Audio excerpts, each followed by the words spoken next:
Halo teman-teman, perkenalkan nama saya Gregory Clay Ibnu Salam dengan NIM 220711010690. Saat ini saya akan memaparkan materi kelompok dengan judul perbandingan sistem kepemilikan rusun atau rumah rusun. Kita masuk ke dalam materi. Kepemilikan bersama dalam tempat tinggal ini yang kemudian disebut dengan rumah rusun, kondominium, strata titel.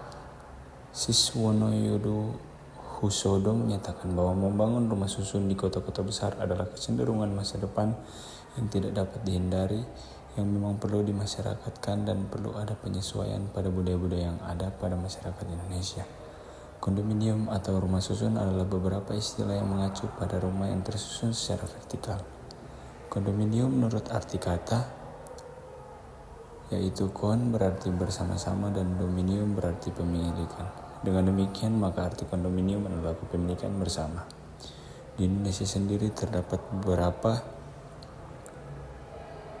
istilah yang dekat dengan pengertian kondominium maupun strata titel seperti apartemen dan rumah susun. Namun demikian, dalam bahasa hukum Indonesia, baik yang dimaksud dengan strata titel, kondominium, apartemen, dan rumah susun diatur dalam satu undang-undang yang menggunakan istilah rumah susun. Kemudian masuk ke dalam rumusan masalah. Yang pertama, bagaimana konsep dasar pemilikan rumah susun dan bagaimana objek dan subjek atas satuan rumah susun. Yang kedua, apa yang menjadi persyaratan pembangunan rumah susun dan bagaimana pemasaran dan penjualan rumah susun. Yang pertama, konsep dasar pemilikan rumah susun. Secara teknologi, sistem bangun gedung bertingkat yang ruang-ruangnya dapat dipakai secara individual sudah lama dikenal dan dilaksanakan beberapa kota-kota besar di Indonesia. Sistem pemilikan gedung tersebut adalah sistem pemilikan tunggal di mana pemegang hak atas tanah sekaligus sebagai pemilik gedung.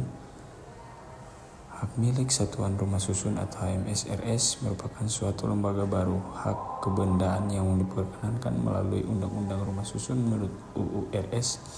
HMSRS ini bersifat perorangan dan terpisah.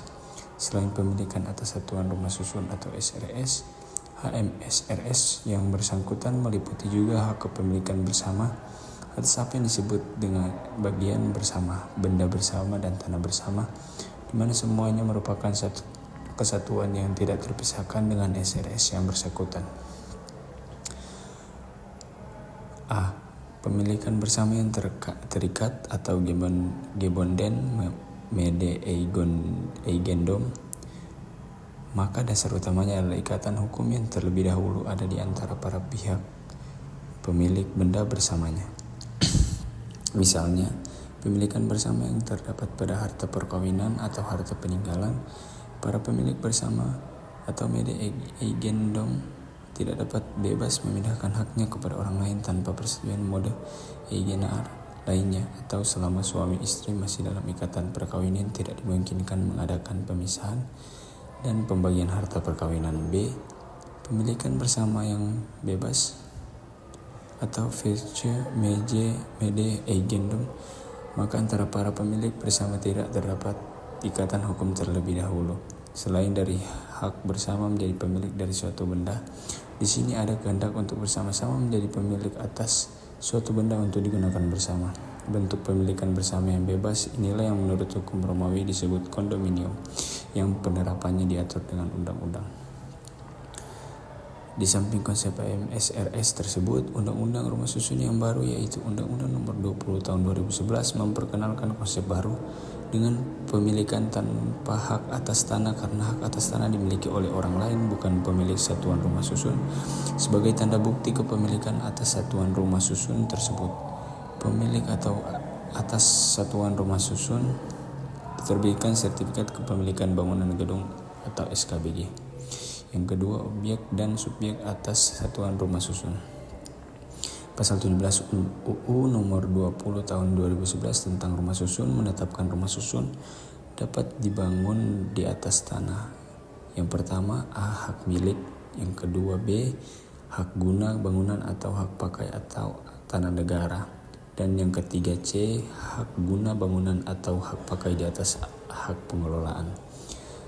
Kemudian berikut akan diuraikan jenis-jenis hak atas tanah yang dapat digunakan untuk pembangunan rumah susun. Yang pertama ada hak milik. Hak milik adalah hak turun-temurun terkuat dan terpenuh yang dapat dipunyai oleh warga negara Indonesia dan badan-badan hukum tertentu yang ditunjuk dalam peraturan